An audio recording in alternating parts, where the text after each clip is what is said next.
Where in the blazes is that footage? Hey, Dad, you should make something cool. Okay, so we're going to take two of this video. I had shot this about a month ago, and phone refuses to give up the footage. So we're going to go and just redo the whole thing from scratch. Gives me a chance to represent things, and certainly I'm not out here in the cold freezing my butt off to chat with folks. Taking one break from project multi-video type stuff to just do a little one-off to discuss part of a DIY home shop type setup. And there is one thing that most people never even consider, and that is what kind of vehicle you have. And that sounds a little that may sound unusual, it may not. Give me a moment to explain here. When you are moving things, procuring things, and I'm not just talking tools, I'm talking materials, you need to be able to transport them and get them to where you're working. It is very possible in this day and age to get delivery, and that's certainly not a problem, certainly a viable option. A lot of times though, if you need something quick, if you're, especially if you're doing a DIY, a home repair type thing, you may not have days to weeks to wait for materials to be shipped in. So you need to be able to go to your local, your corner hardware store, your big box home center, that sort of thing, and you need to be able to get what you need and bring stuff home. And if you're buying tools, most big tools, even not so big tools these days, come in large boxes. So you need to be able to move stuff. For years, I've had my trusty, rusty little Grand Dam here. This thing has been a workhorse. It's been a beast. It has certainly done more than it's supposed to be able to. And it has served me faithfully since I bought it almost 15 years ago now. And I have wedged things in the trunk that the seal is ending up getting folded out of the way as I'm pushing stuff through. I have had sheet goods stacked vertically in the back seat on the floor, going the full width of the car. I've had lumber wedged into the back driver's side corners, sticking out the front passenger side window, sticking halfway up the hood like that. And that of course, now I'm going to say up front, that is actually not a very safe way to transport lumber. I've seen a lot of people do that. It just really isn't safe. You shouldn't do it.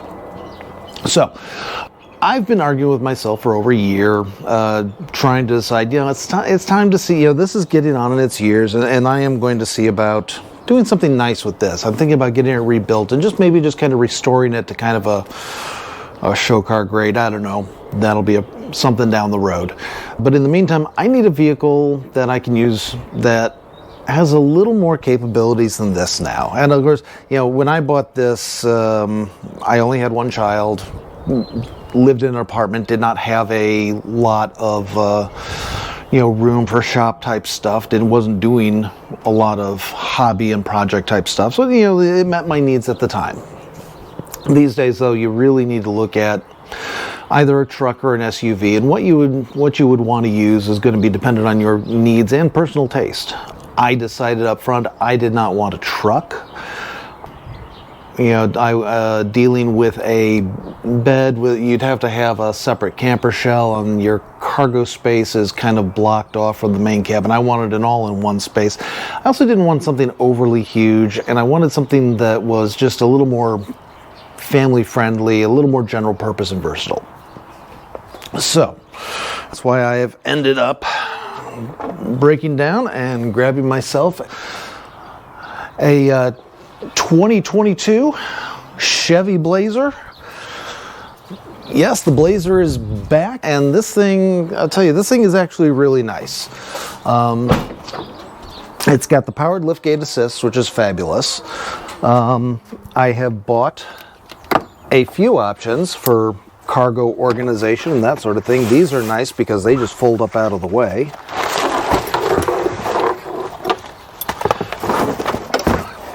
That's out of the way. you will probably want a nice weatherized mat. I've gone with the Chevrolet branded one for the Blazer.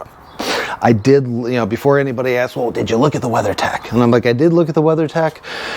They did have one for the Blazer, but it was for the older, the 21 and the 2019 Blazer, and it did not have their storage compartments down here on the side. It was going to cover those up. Chevrolet has one that's got the openings for that. That's fabulous.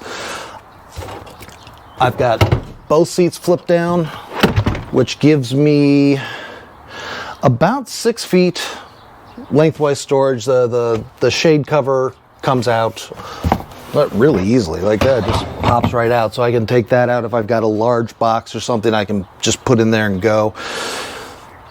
So 6 feet. I've got about 3.5 feet wide. I can go 4 feet if I go diagonally, so if I want to move sheets of 4 foot wide stuff, I can fit them in here up to about 6 feet long. Now, those of you who work with sheet goods regularly, pick it up where we left off. So anybody who's done any regular work with sheet goods, though, knows that they come in 4 foot. They'll come in 2 foot by 4 foot for the weekend stuff and patchwork and small bits. If you're going for full sheets, though, you're looking at 4 foot by 8 foot, and that is obviously not going to fit in my 6 foot bed. For lumber, the front seat will slide out forward and out of the way a little bit. It'll flip forward and down, so I can fit 8 foot lumber going all the way to the front. That's not a problem. But sheet goods, I think I'm going to have to opt for, get this out of the way, we'll have to opt for the cargo rack up top. Fortunately, it does come with the rails for setting that up. That is something that the Grand Am is really not set up for. So I think, this is nice. Got myself a little something a little nicer, a little newer. I decided for the first time in my life I was in a position where the option of buying a new vehicle versus a used one was within reason for me. So I decided to indulge myself. I bought a brand new 2022, first owner, not inheriting anybody else's problems or poor decisions. And so far it's been pretty good. I've already used it to bring a couple of oversized things home, some things that I never would have fit in the Grand Am, even if the Grand Am does not have a flip down back seat.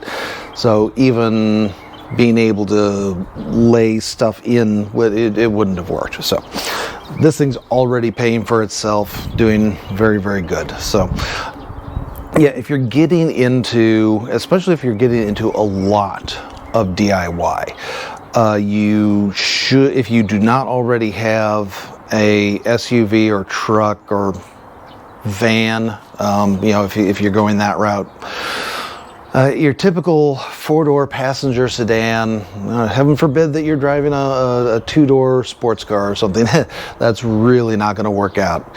So yeah, in terms of equipment, remember, your transportation is every bit as important to your DIY shop as the tools you put in the shop. So we'll catch you on the next one. Bye.